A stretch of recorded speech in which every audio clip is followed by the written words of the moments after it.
If you're a fan of these like taco truck serving style windows, but you drive a little bit smaller vehicle like a tow package mid-size truck or a larger SUV, you don't necessarily have a full-size pickup or you just don't want a giant RV to haul around, Ibex just reinvented their single axle series and came up with something here you just might like. Now, I'm pretty in tune with the things that people like and dislike. I can tell you right away, people are going to say it'd be better if it was a tandem axle that was a little bit longer with a north-south bed. And I'm not necessarily disagreeing with you, but this family of campers, Ibex, Surveyor, R-Pod, etc., they already make floor plans like that. They were intentionally trying to make something a little bit different here. And if they did that, it'd be longer, heavier, more expensive, and you definitely need one of those full-size kind of campers. So this is going to be a fair fit for, I'll say, a cozy couple who doesn't mind crawling over one another at night, maybe you know one another biblically, or just a solo RV or just you and the dog, you know, and you want some fresh air, you want some views, you want to get out and you want to get that inspiration for that novel that you always wanted to write and never got around to. Maybe this one could do it. Now, here's the thing too.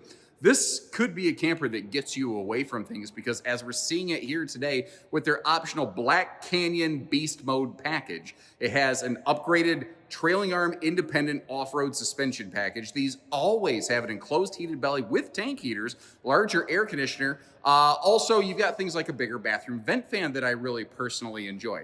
It's an odd floor plan. This isn't going to be the be-all end-all for everybody, but I love the fact that Ibex isn't trying to be like everybody. They're finally just being Ibex. And I think that they earn a lot of respect from me for really trying to forge their own way. Let me know what you think about this one. What do you like? And if you could change one thing given the opportunity as we go, what would it be? And I know this is not going to be for everybody. Again, the single axle and the corner bed, those two things immediately are going to knock this out of the running for a lot of folks.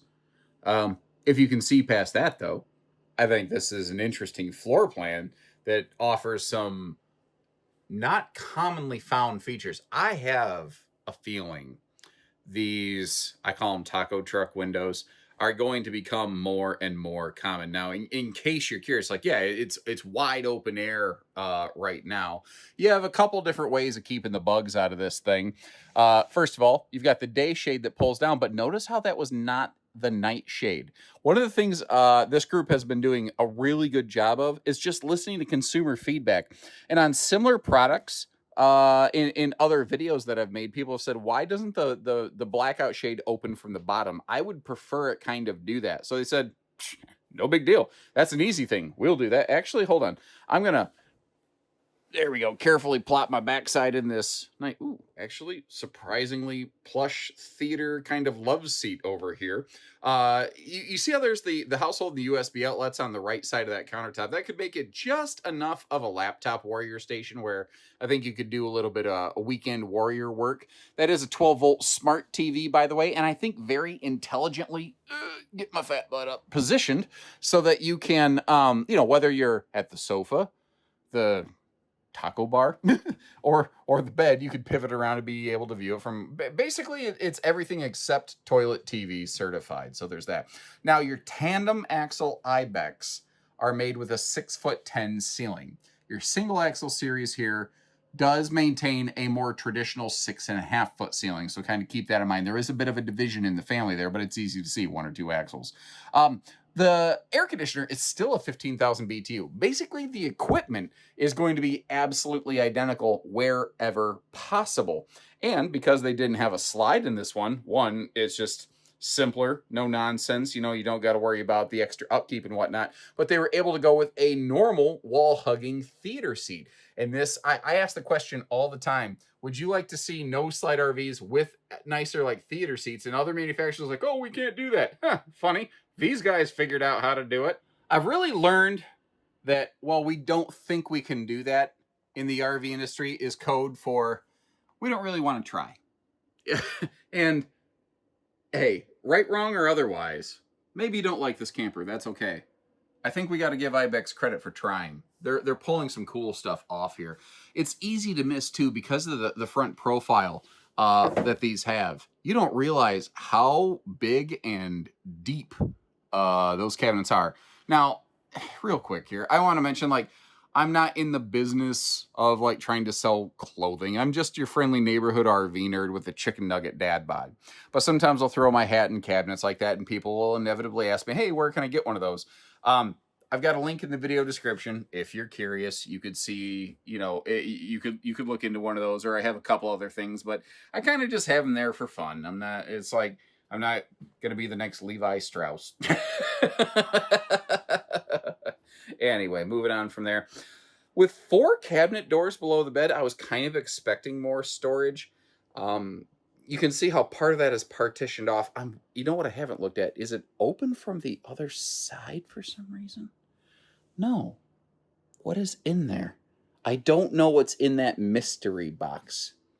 Well, I don't know. Sometimes we're still trying to figure out how many licks it takes to get to the center of a Tootsie Roll Pop, but maybe one day we'll get there. If Mr. Owl would quit eating my stuff. Anyway, you get the idea. By the way, a couple seconds ago, this is where you saw a sample of a couple stools. You could call a stool sample. If you feel like getting those out of the way, there is storage below. I feel like these little dining bar things are growing in popularity.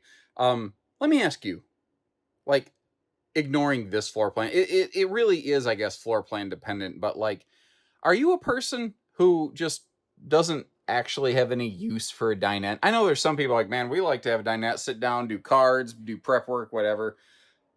I'm bumping into a growing number of people, I think, that just don't want a traditional RV dinette. I don't know. If you have an opinion on that, leave me a note. Central vacuum system down there next to your converter panel. Now, one of the things I like about that is it actually has what I call the electric dustpan, where you can just flick up a little collection point with your toes and just sweep it in with anything. You don't need specific hoses. And again, this is a wall-hugging theater recliner with a pair of those little removable kind of cup holder swivel stands. Something else that's easy to miss on one of these, because unless you go looking for it, you can't overtly see them, would be the blackout roller shades that you have for the rest of the windows other than the taco truck window. Now, your cabinets are, actually, I believe they're soft close. Hold on. Yes, indeedy doodly. We've got the soft close hidden hinge cabinet doors, magnet holdbacks, pocket screwed lumber core cabinetry. So if you don't know what that means, it means the cabinets are not held together by staples and your imagination. Now, to be fair, I'm a guy, so in my career, I've done a number of different things. For a long time, for many years, I was the guy who was the looker-adder of trade-ins. Before we finally accepted a trade-in at my home store, I was the guy that checked them out. I got to tell you, I don't know that I've ever seen a cabinet fall apart because it used stapled fasteners instead of pocket screwed. But on the same token, you ask me how I'd prefer to have my cabinets made, it's like this. Even though it costs a little bit more, I just feel like they hold together better like this. That's just my 2 cents. Now, they don't do a propane oven in this model right here. What you have is a 3-in-1 electric oven, air fryer, convection, microwave combo. So as long as you have 110 power available, anything you could cook in an RV oven, you can cook in here. Cookies, biscuits, pizzas, all that kind of stuff. But if you're boondock dry camping, unless you got a generator, ain't gonna do you a whole lot of good. What I am kind of surprised with, though, is how much storage they packed in this little space. Like big quadruple drawers all the way down to the floor here. Let me get this top one open all the way. So you've got 4 of these guys right here. That's more than just forks, spoons, and knives. You can put some big spatulas in there. Frankly, I'd probably want to get a little bit of a utensil organizer. Now, counter space is really a challenge in small campers.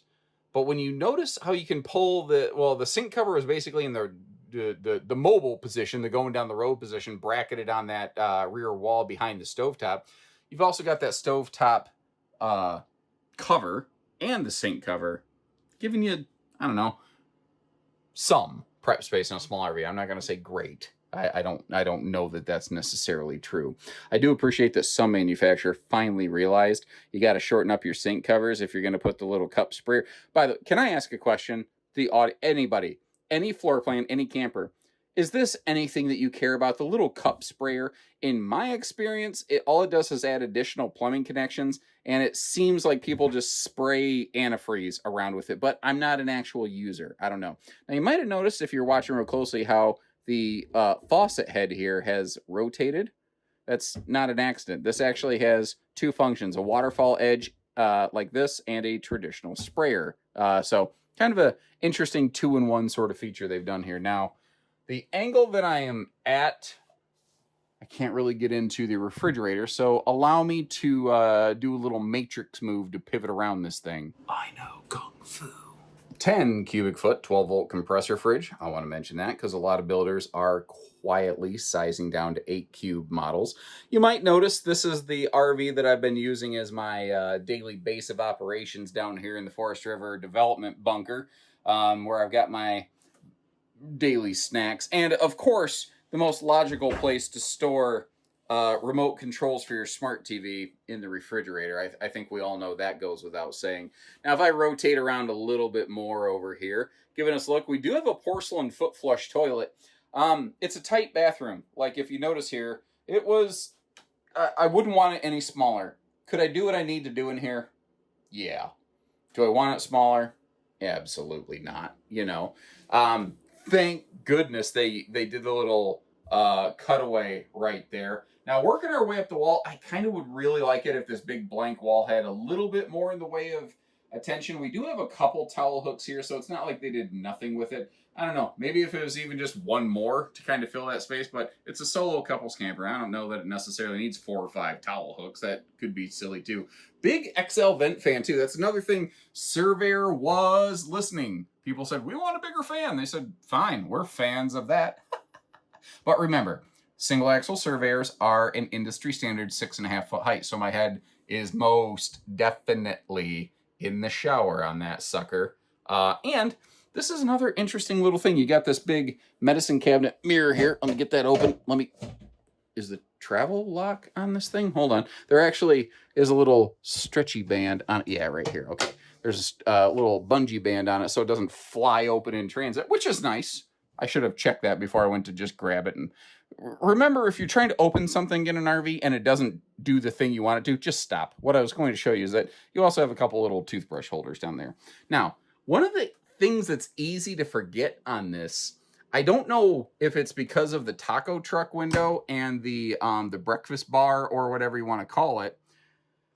I forget that this is a no-slide camper because it kind of still has the walk-through space of an RV with a little bit of a slide out or something, a close approximation thereof. But having no slides means less maintenance, less upkeep, less weight, less cost, less worry, you know? Now, the trick with taking a full-size RV and smash it onto a single axle is several-fold. You have to make little sacrifices like the bed and whatnot. You increase the number of available tow vehicles, but you also have to put a really heavy axle or suspension package on it, because technically this RV doesn't have axles with the optional suspension that we're looking at right here. It still has a little, even with the heavier weight package. So like the option package, this RV weighs as much as it possibly can right now. And the copy that I'm looking at still has just about 1,100 pounds of cargo. I think it's 1,082 available pounds of cargo capacity. If you're ever curious what the actual weight of an RV is, here's my best recommendation. A little pro tip for you from your Uncle Josh. Absolutely, positively, do not trust the website of the dealer nor the manufacturer, because in my experience, those weights are more theoretical than practical. My best suggestion for you is what you want to do is come over here to the DOT tags on this RV and show you a couple things. First of all, GVW 5375. When you are comparing and matching up against a tow vehicle, you want to know that number, not the empty dry weight of the RV. This one is 4255, which leaves us, 1,082 pounds of available cargo capacity. So, teach you how to fish right there. I don't care what brand you're looking at. I don't care if you're buying from a dealer or a private seller. That info I just shared with you will apply. Now, if you notice there's a big old cylinder of Kool-Aid over there, that is actually part of the optional Black Canyon Beast Mode package. And basically, it's a 5-part thing. It's that water filtration system, the upgraded Beast Mode suspension package, the independent, off-road suspension thing there, a max air cover for your bathroom vent fan. I'm missing a couple of. Oh yeah, it also adds an additional 200-watt solar panel and a 2,000 watt inverter to this RV. So if you do want to get off the beaten path a little bit, it makes it just a little bit better at doing that, you know. The general look of these, they look to me better than they've ever looked before. I also like how they gave us linear, clean, modern-looking graphics, but still gave us a little bit of a callback to like a certain sort of mountaintop kind of look back there. You know what I mean? They did that, I think, very well. You may also notice slam latches and magnet holdbacks and all these. Now, we use the phrase slam latches. Your neighbors would appreciate if you didn't kablammy those things. If you just kind of technically, one of the best things you can do on those is use them as what I call a compression latch. Drop it down slowly with your hand and then push on it to latch it. Don't slam it. You know, you and the camper will both be happier doing that. They did a good job maximizing the awning space here. You know what? I am wondering. Mr. Ben, are you over here? Yeah. Guys, so this is Mr. Ben. Ben is Mr. R-Pod, Mr. Surveyor, Mr. Ibex. Could you do us a quick favor? Could you go open the awning while the taco truck window is out? I am curious. He says, yes, sir. Like I'm calling the shots here. He's the big guy. He's the one that set this up for us today. So if you like the footage we're getting and the fact that he's willing to be, the Vanna to our Pat, let him know. Quick thank you. I'm curious to see how these interact if they collide with one another.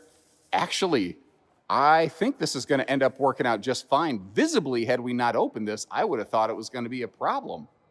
But yeah. We're going to let that get all the way out. We don't always do awning action on camera today, folks. Ben, it looks like you done did the thing very well. It looks like it's clearing. Good job, sir. We appreciate your assistance today. Yeah, cool. All right, that works. That works really well. That works better than I thought it was going to be. So if you're over here at your griddle station on a bit of a rainy day, you can still kind of pass things in and out of the camper without necessarily letting the rain in and out of the camper. Now, quick note over here. You do have a hot and cold utility shower kind of sprayer system next to your griddle station. I'll get you a better look at this suspension on the other side. Now, here's the thing. You might notice how that's a triple step.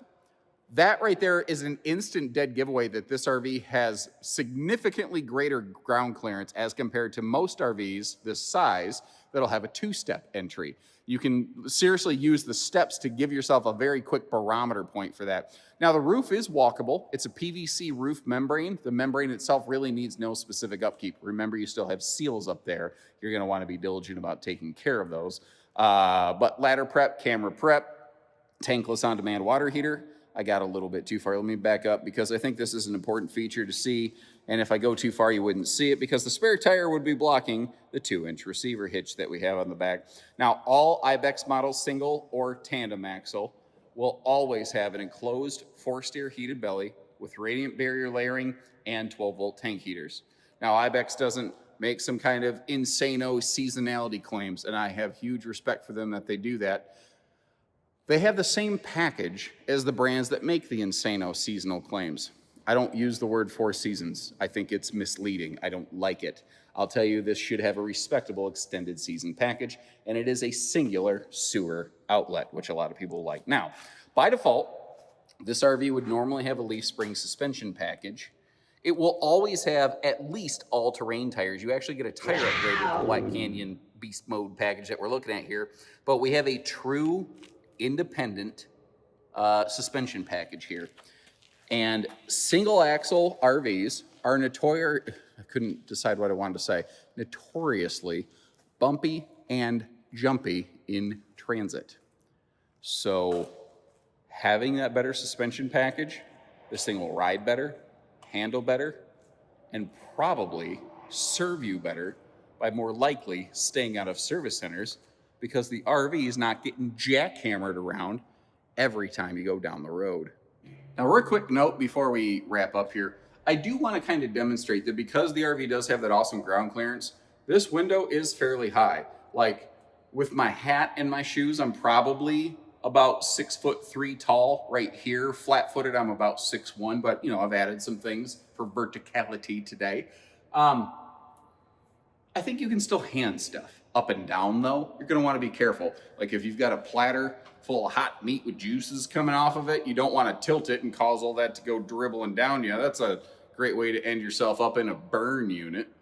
Now, when the footage began, I mentioned there's a couple other RVs that have like the taco truck window, or if you kind of like this, but like you don't want an east-west bed or you don't want single axle or whatever. I've got a few that I've recorded fairly recently. They might be some 2025 footage instead of 26s, but those floor plans are still in production in case you want to get an idea for what's out there.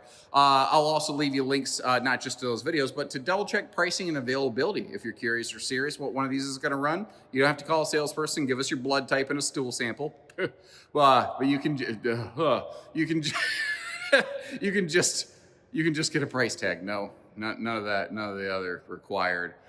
Short of that, thanks again for tuning in, everybody. If you want to see what's coming next, make sure you hit that subscribe button. I'll do my best to keep you in the loop on everything that's new. So take care, stay safe, have fun, and happy camping, everyone.